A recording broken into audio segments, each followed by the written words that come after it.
problem. All right. Well, I guess we're going to go ahead and get started. Let's see. Last week, man, I'm a preacher, you can tell. Yesterday, we spent a lot of time in the scriptures. We spent a lot of time digging into our relationship with God and how that should shift our focus, and how when we shift our focus, it shifts our life together. We become unified around one goal. And today we're going to move. We're going to be in the scriptures some, but we're really going to try and equip and enable you to deal with some of the more just the day-to-day difficult situations that come up, because difficult situations come up. There's really no getting around it. When I say the word conflict, what jumps into your brain? Arguing. Yeah. Difference of opinion. Stress. Stress. Yeah. We don't like conflict, generally, right? Conflict seems to be something that we, maybe a lot of us like to just avoid conflict if at all possible. I'm not like that. I actually like to argue. It drives Alyssa nuts. I do, I like to argue. It's fun for me. You get to look in his eyes, it's like I'm going to argue this point. Yeah. And so conflict is, some people really hate it, some people love it. What I want to talk a little bit about is just some truths about conflict tonight. Conflict is, I think we all know this, that when people are in relationship, conflict is unavoidable. It will happen because you're different people. When different people live life together, those differences manifest, right? Those differences come to a head. And so I don't like to say that conflict is unavoidable. I like to say that conflict is really the mechanism by which your relationship grows. It's the corrective mechanism that's built into the relationship. And so conflict is not just this thing that we happen to have when we have differences. Conflict is the whole process by which we chip off each other's jagged edges as iron sharpens iron, as the scriptures say. And so I don't think that we should be afraid of conflict. Do you? No, and I definitely think a lot of us are even afraid to admit that we have conflict in our marriages. And somehow it's shameful to let people know that you're arguing, or that you sometimes feel shame if you have an argument. And I think we do have to recognize and maybe even embrace the fact that conflict is how you learn more about the person you're in a relationship with, and they learn more about you, and things progress. Because if you don't have conflict, that really means you're not talking to each other, really ever, or avoiding each other, and that in itself can be a form of conflict. And I really think while it's uncomfortable and unpleasant, and we might learn things we don't want to know, and we may have to change a little bit, it is something that we do need to embrace. And because of that, I think we really need to focus on changing how we go about conflict, because that can really make it something that's kind of painful into something that can bring new relationship and growth and success. Right, because for some people, conflict is what they've seen their parents model, where it is anything but healthy. Sometimes conflict, the conflict that they've seen is where things escalate and there's even violence involved, and conflict becomes the constant state of being in the family. And so what we want to do is talk about how we can have healthy conflict, how we can foster an environment where healthy conflicts can take place. Because if you're not in a healthy environment, any conflict that comes up in that environment is going to have some toxicity to it. Yeah, and tonight we really want to focus on giving you tools that'll help you take conflict from something that's not helpful and is damaging your relationship to something that may be unpleasant at the time, but ultimately will help your relationship grow and be successful and help you as a couple grow closer to God. Yeah. And so what we want to focus on is how to fight well. Because you're going to fight. It's just, we use conflict as that nice buzzword, but it's a fight. That's what it is. It's a fight.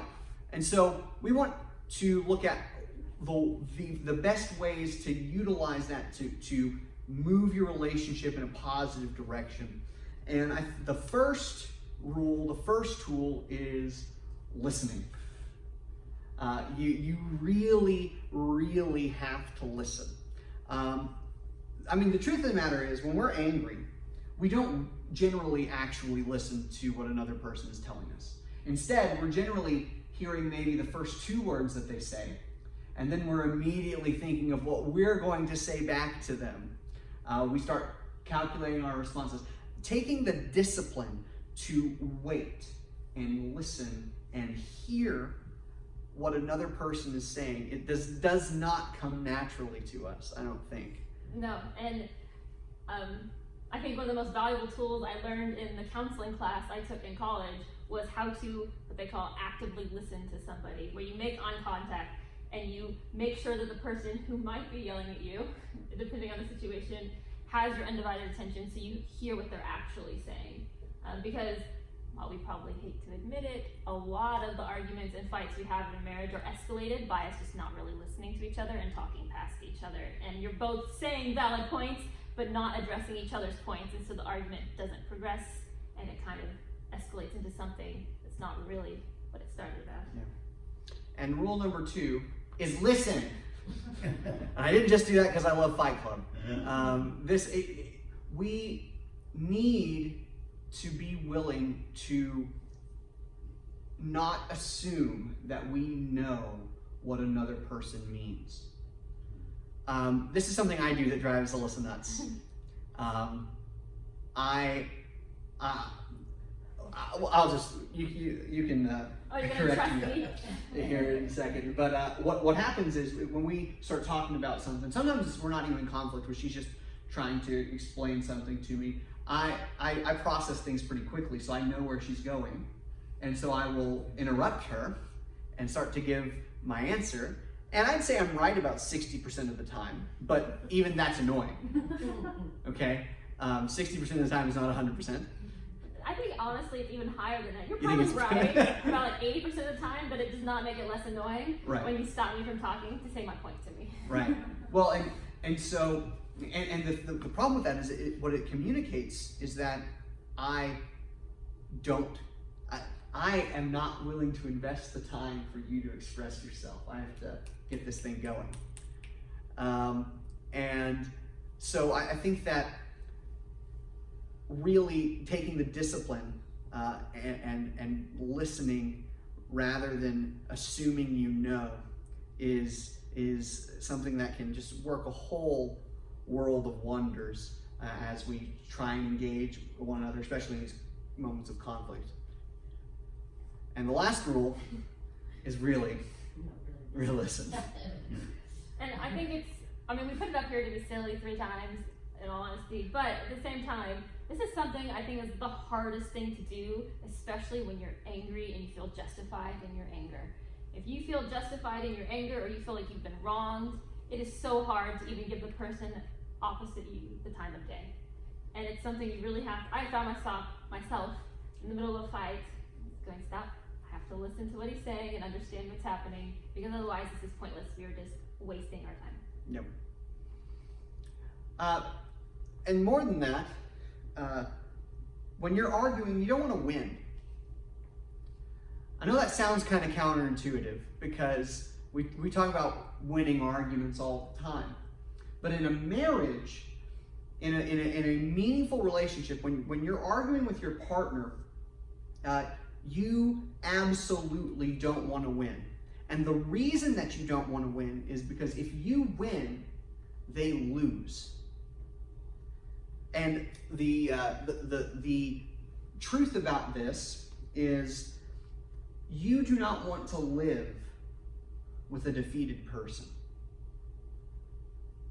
Your partner is supposed to be a source of strength for you. Your partner is supposed to be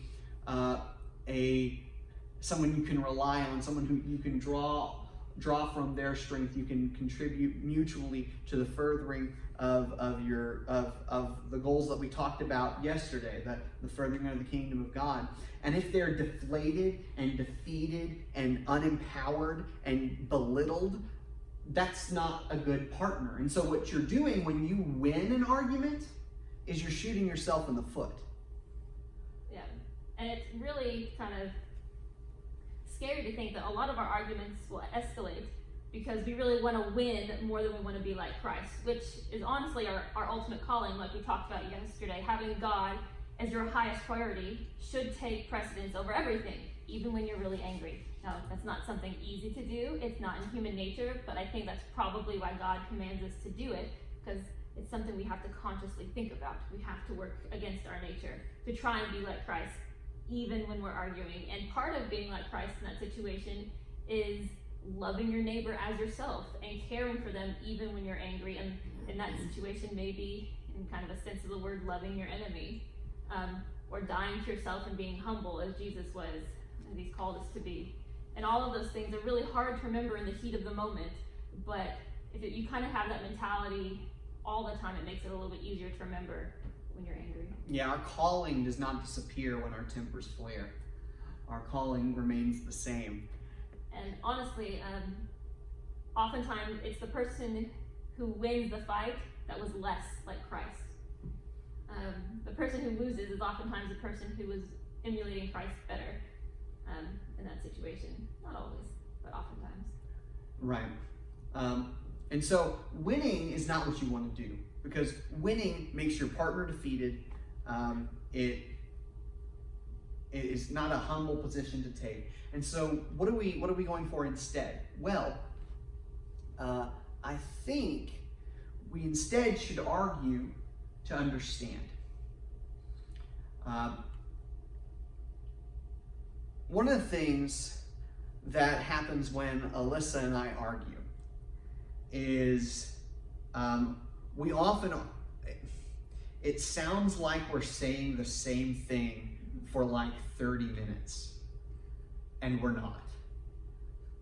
It sounds like we're saying the same thing about 400 different times, and what's happened is we just have fundamentally misunderstood each other. And it has nothing to do with even some of the word choice that we have. It has to do with things like her family had a different model of just being than my family did. Our family systems change how we see things, the value sets that we have. And so, for me, good quality time is sitting around the TV, eating popcorn, watching Star Trek. That's really good quality time. Their quality time is doing dishes. And that's a chore for me, right? And so there are just these different things. You bring so much baggage into your relationship. That's not good or bad, it's just there.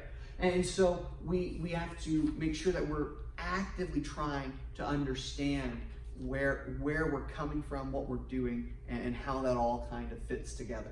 And I would even add to that, there have been times when we've been having an argument and Brian says, I'm done with this, I'm walking away now, and I will say, no, you cannot do that. I don't understand what you're mad about. I do not understand. You must come back. Because I think it's fundamentally important to understand what made them angry, what is going on, why am I angry, so we can use this as an opportunity to understand each other better and move on and improve the relationship. And I find that maybe you need a time to cool off, and there is a necessary thing in several arguments, but acknowledging that you cannot let something just sit and fester forever. It's not going to disappear. It's going to come up again. And it's important to take the time to understand, even if it means you're going to be arguing with each other for an hour or 2 or 3. And there have been several instances where one of us has said, I guess we're having this fight now, you better set aside a couple hours because we got to get this aired out. And it really is important. And I love that once you do that, you both walk away with a better understanding of each other and something you feel like you can do to move forward.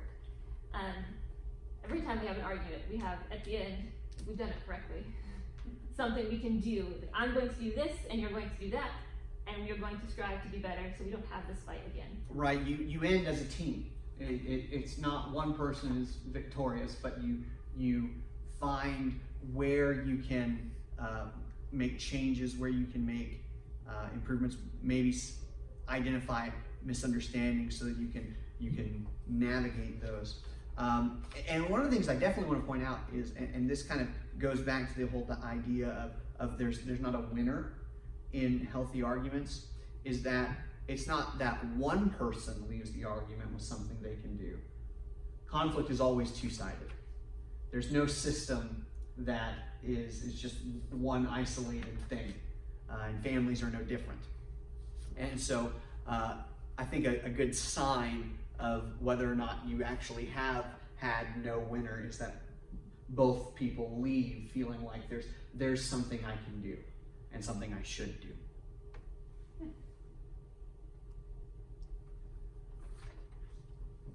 All right, I want to give you a tool.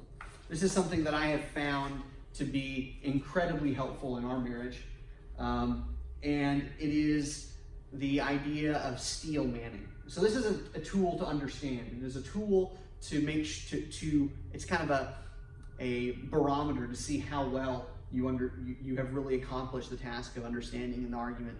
And the way it goes is, you heard of straw manning, right? Where you basically take their position and you exaggerate it, make it the most ridiculous thing ever, and defeat it. That's how a straw manning argument works. Well, a steel man is the exact opposite. What you do is you listen to them, and you then do your best to tell them their own perspective.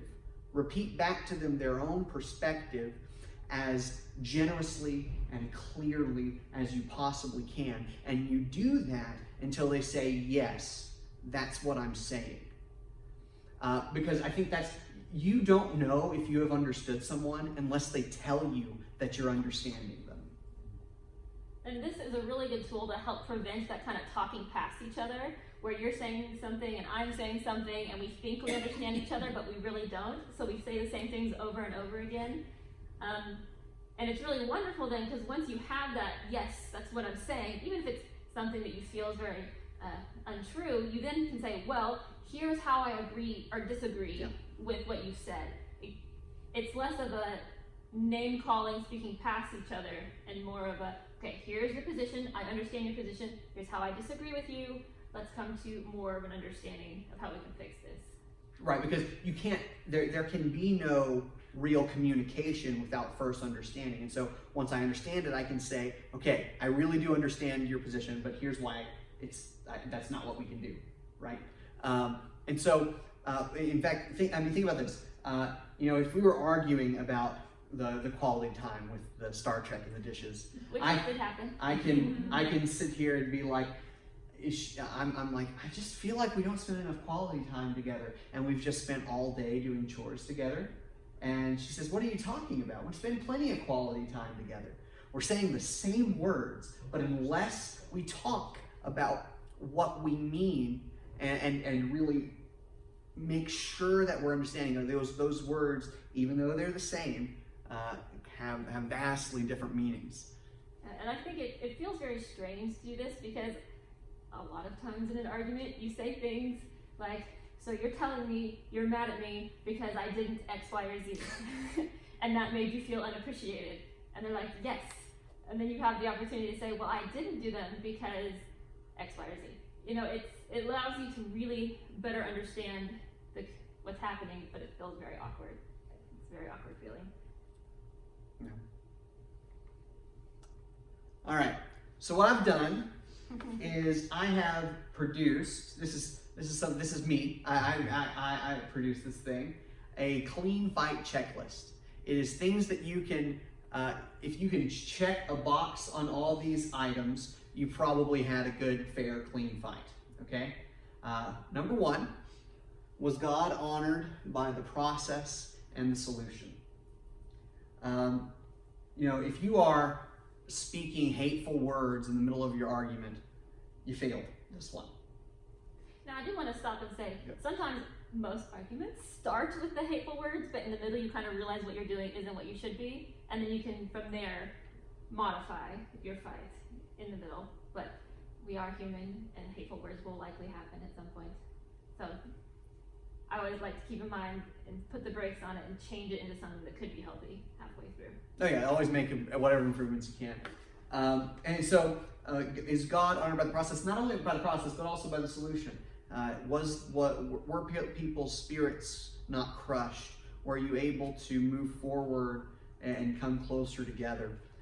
Was God honored by the process and by the solution?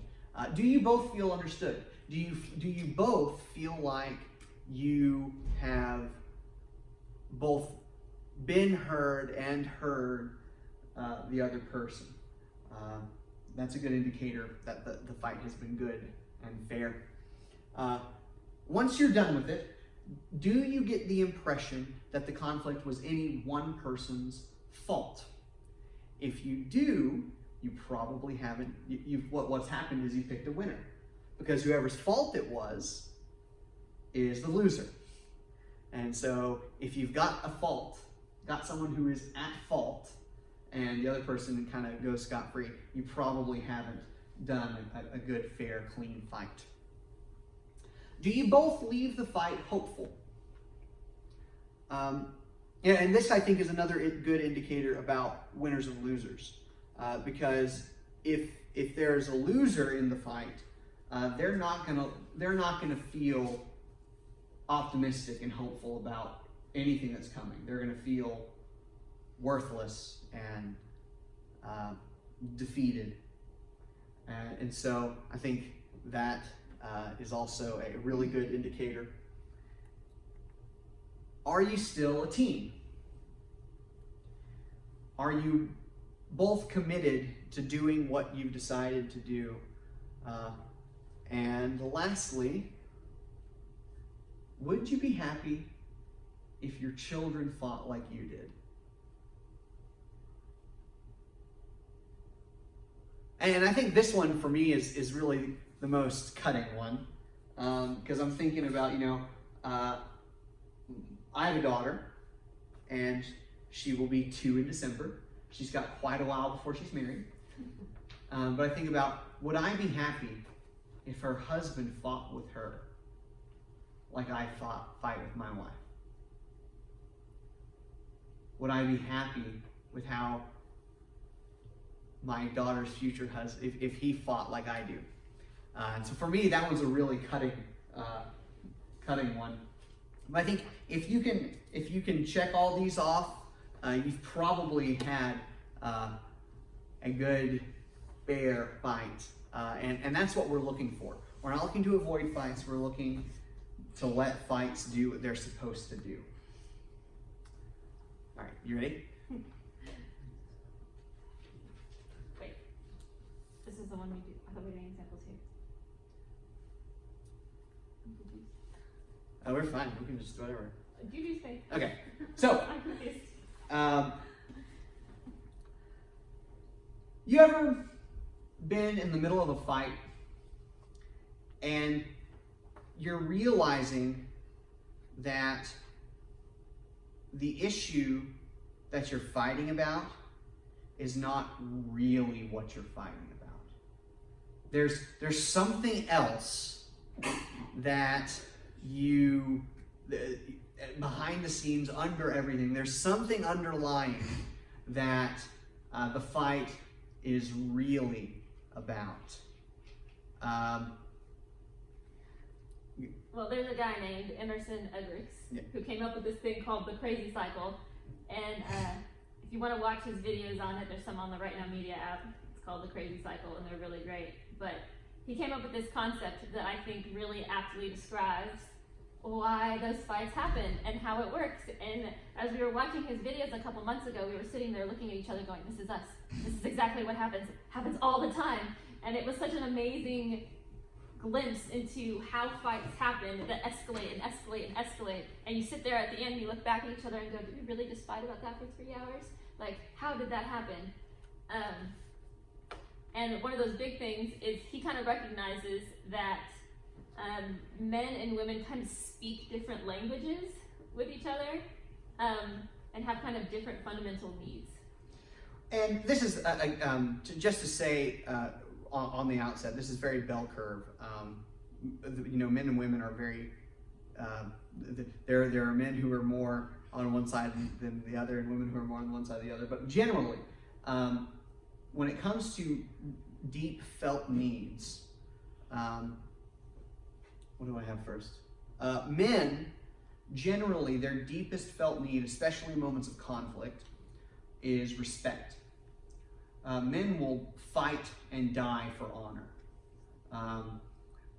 We need to feel respected. And what happens is when we feel disrespected, especially from our wives, we tend to react in an unloving manner.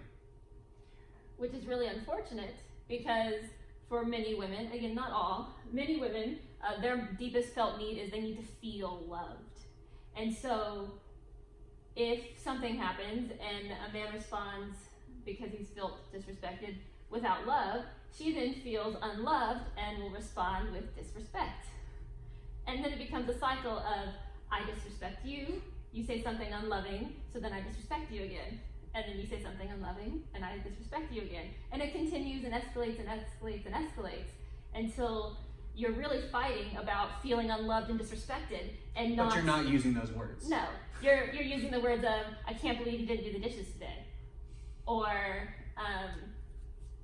can't believe you didn't take out the trash, or X, Y, or Z. There's many silly options that those could be. And we get on the crazy cycle it happens real easy, and we do it inadvertently, and sometimes we even do it on purpose. I'll give you an example. So let's say you're sitting in your bedroom, and your wife gets on the scale, and she's gained 10 pounds, and she's upset. She's crying. She says, I know we shouldn't have ate all those Thanksgiving meals. It was Christmas and New Year's. I've got to do. She's just so upset. She's very, very upset. And so you, being just a dutiful husband, you're out doing some shopping. You see on the bestseller rack, you see top 10 diets for the Christian woman, and you buy that book, and you bring it home, and you hand it to your wife, and she, for some reason, starts to blow up. And so she's in that moment, she's thinking, I'm not good enough, you don't accept me, I'm not, and you're thinking, well, it's the last time I try and help you, who do you think you are? And it starts to spin. The cycle starts to go. And on the other hand, sometimes either side will very intentionally start this, kind of try and motivate or teach your spouse a lesson, to either, if I say something unloving, maybe that will motivate her to be more respectful. Or on the other side, if I am disrespectful, maybe that will motivate him to be more loving. A very simple example of that would be if your husband comes home after a really long day at work or whatever. I guess this is an example for us. You don't have to tell them it's real. And you've been at home all day with some crying babies, and you've had a really long day. And so you ask your husband, who's just sat down on the couch after a long day of work and things happening at the office, would you mind washing the dishes before I make dinner? And your husband, very reasonably says, no, I'm just real tired. But to you, you hear, you don't love me enough to help me after I've had such a horribly long day. And so you say, I can't believe you won't help me with just one thing. I do everything around the house. You don't care about me at all. And they think, what? I've been working all day. What do you mean I don't care? I've been working, but you're going to keep pushing at it because you want them to feel disrespected because they're not doing what you want and are not helping you and not bowing to your will. And it just keeps going. And then you're arguing about, you don't care about me even though I do everything for you. And they both feel like they do everything for the other. It's just, the cycle continues. Yeah, well, and then, there are things where, and this gets into some intimacy things, but I mean, imagine this. You've been on a business trip for like 2 weeks, and you come home, and you want to get intimate with your wife, okay? And you approach her, and she's been watching the kids by herself for 2 weeks. You think she's got energy? No. Okay? But you approach her, she says, oh, I'm just real tired. And in that moment, you feel completely disrespected. It's, don't you understand I have needs that only you can meet? And so you, in a huff, roll over on the side of the bed. And then she feels like unloved, because she says, well, don't you know I'm so tired? And so what you end up doing in that moment, you're trying to teach each other a lesson. Well, I'll show them that they need to appreciate what I do. And so we try and teach each other lessons by depriving each other of our deepest felt need. And sometimes even if you have an honorable goal in mind, in any example, you have to keep in mind that you can't be unloving or disrespectful to motivate respect or love. It just doesn't work. Right. We can't use unholy means for even honorable ends. And so we are called to more than that. Well, and luckily for us, though, this cycle is crazy. It happens all the time, and it spins. When we respond without love, she responds without respect. When she responds without respect, he responds without love, and it spins. But there's a way to break the cycle. Turn with me to Ephesians chapter 5. I'm going to start by reading verse 33, and I think we see here that God has identified these deepest felt needs. It says, however, let each one of you love his wife as himself, and let the wife see that she respects her husband. And I think it's really interesting. This is a command from God. And if we did this naturally, there wouldn't be any need to say it, right? There wouldn't be any need if we just did it naturally. You wouldn't write that down. It'd be like, you need to breathe. Okay, well, no, we do that naturally. But our tendency is, whenever we get in this cycle, is to withdraw that deepest felt need, and the conflict continues to go. Verse 21 is where I want to start. It says, submit to one another out of reverence for Christ. Wives, submit to your own husbands as to the Lord, for the husband is the head of the wife, even as Christ is the head of the church, his body, and is himself its Savior. And the church submits to Christ, so also wives should submit in everything to their husbands. Husbands, love your wives as Christ loved the church and gave himself up for her, that he might sanctify her, having cleansed her with the washing water and the word, so that he might present the church himself in splendor, without spot or wrinkle or any such thing, that she might be holy and without blemish. In the same way, husbands should love their wives as their own bodies. He who loves his wife loves himself. And so what we see here is, I think, the solution to breaking the cycle.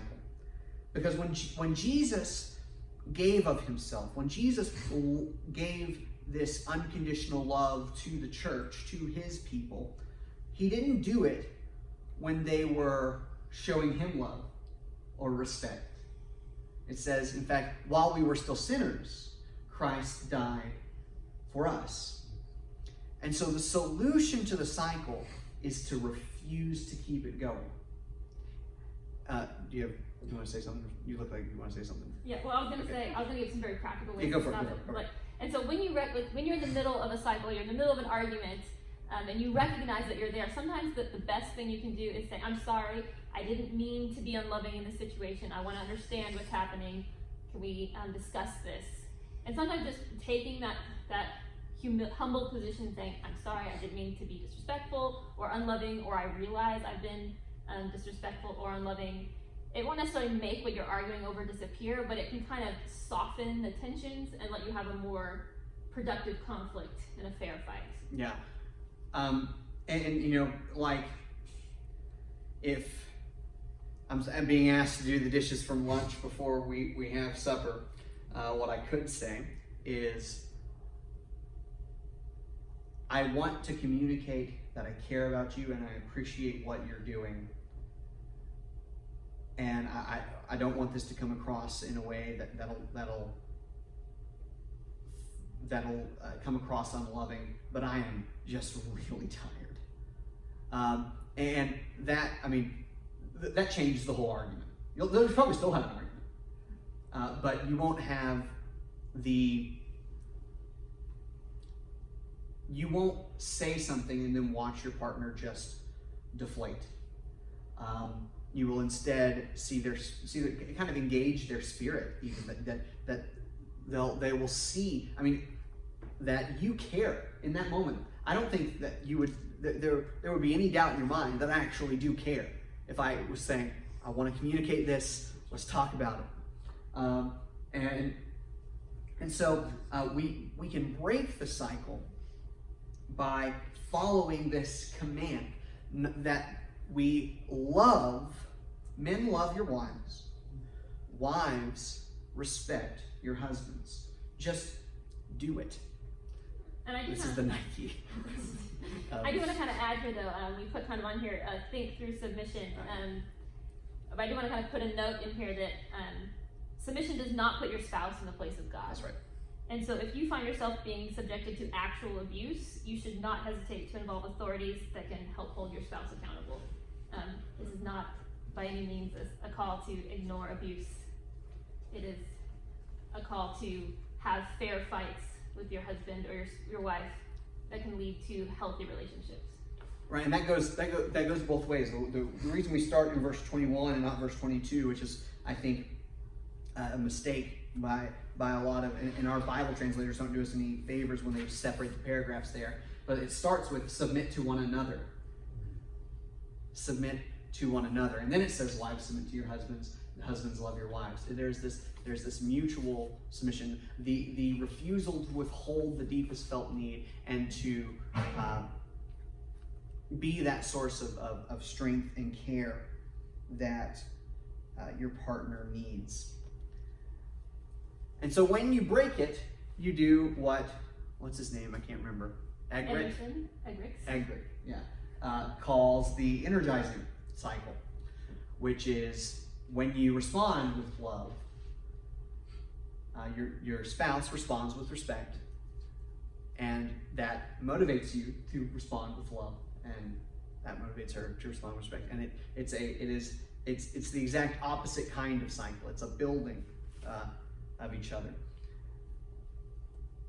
One of the things I think we need to talk about when it comes to marriage, and this is, I wanted to talk about this and I just didn't know where to put it, so we're putting it on the practical day. One of the things that's been a really, I think, radical development in the last, I would say, 60 years is the roles of men and women in relationships have been in they've been in a lot of flux. 60 years ago, it would not be unreasonable to look at any couple and assume the wife does all the housework, the husband cleans gutters, takes out the trash, mows the lawn, and goes to work. And the wife raises the kids, basically. Does most of the raising. That would have been the normal thing. But as more and more women have entered the workforce, as things have changed, the roles that a house takes on, that you take on within a household, have started to morph. They've started to shift. And this is actually, I think, this has been, I can just tell, this has been a source of conflict in our life. When you want to tell this part? Put me on the spot. Really, when we were very first married, the first 2 years, we were both working, and I was a first-year teacher, which meant my whole life was school. I went to school, I left the house at 5:30, I got home from school at 6, I made dinner, and then I graded papers till I fell asleep. That was my life the first year, because I didn't, anyway, that's a whole other topic. But that was like my life as a working person. And based on kind of Brian's own perspectives and my own perspectives, it was kind of assumed that I would do, the cooking and the cleaning and the laundry and those kinds of things when I was better at them. And Brian can't cook. I was better at them, and so I kind of brought that upon myself. I thought it was my job, my responsibility, really, to do those things. And when they weren't getting done, I mean, I cooked, but dishes never happened. Like, I never did the dishes. Well, very rarely, and I just found myself feeling so defeated and overwhelmed and depressed because I was working at work all the time, and the only spare time I had, I was spending doing housework, and there was no fun things in my life. Well, and I remember us having conversations, and you felt like that you were failing as a wife. I was failing as a wife because even though I was working and bringing home money, I wasn't doing the dishes or the laundry, and the laundry was piling up. And he got home before I did, and never did the laundry. That's right. And I remember we had this conversation. I said, "Hey, you're home 2 hours before I am every day. Could you do a load of laundry?" And it was kind of like a light turned on. He's like, "I could do that," And it was weird for me to even ask that because my whole life I had assumed that was my job, And it's different for all different people, and I guess the whole reason we're bringing this up is to encourage. Find what works for you. Yes. There's with the way that society has evolved, there's different pressures coming from different areas, and I think we should feel comfortable saying, I've always thought it was my job to do this, but maybe it's not. Maybe I need to split that with you. Maybe we, and just explore that, because I think a lot of these imposed roles that we find that we bring that baggage with us really does result in more conflict and more strife than we sometimes recognize even. And so we just wanted to put that up here to give you the chance to do that. And the last thing we want to talk about tonight is something you've probably heard of before. There you go. It is 5 love languages. This is it's a really popular thing. It's not like formal psychology or anything. I don't want you to think that. But I think it's a helpful tool for understanding the concept that people understand and express care differently. And that's something that when we're trying to make sure that we express our care for our partner, is something that we should definitely take into consideration. So we're just going to go over these and talk about them just for a moment. Yeah. So they're essentially how you feel loved. So your love language is which of these, or even a combination of these, that make you feel loved. And so the first one is acts of service. And so if that is your love language, you feel loved and cared for and even respected when your spouse does things for you, does nice things for you, does the dishes for you, does the laundry for you, gets your clothes ready, whatever it would be. They do something for you. They go out of their way to do something for you. And it can even be mundane things, it could be extravagant things. Yeah. It kind of depends on each person, but if your love language is acts of service, you feel loved when they do nice things for you. Right, and that's also it's not just about feeling love. That's also how a lot of people express love, right? Mm-hmm. So it's like this is I want them to feel loved, so I'm going to do the laundry, like we were talking about. So and we also the next one is words of affirmation. So just saying kind things. We have this stereotype of the guy who never says "I love you" to his wife and just shows it, right? Well, if words of affirmation is her love language, well, she might not know. And so he's expressing it through that acts of service real hard. But if words of affirmation is her language, she's missing it. And so we need to be aware, because expressing in one love language doesn't necessarily translate to being received in another. And the third one is quality time, which means you feel loved when you spend quality time. They've taken time out of their day to do something with you, something fun, or in my family's case, chores. Quality time where you are committed to doing things together, taking time out of your day to be together. Yeah. And then we have, which one? Gifts, gift giving. That kind of sounds shallow, but the idea of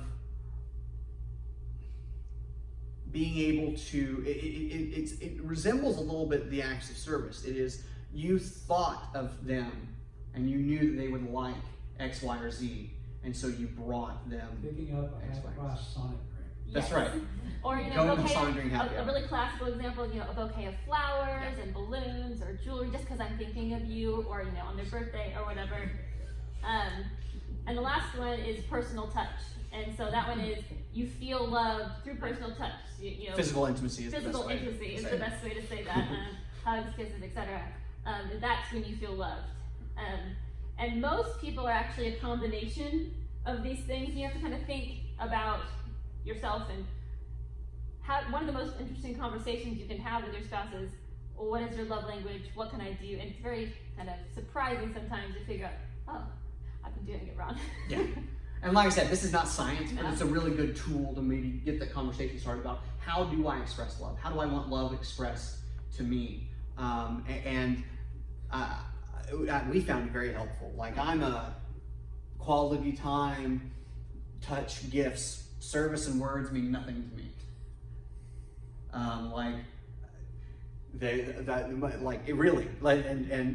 Alyssa's like I the I cleaned the house for you. I did all this stuff. You're like, cool. opposite.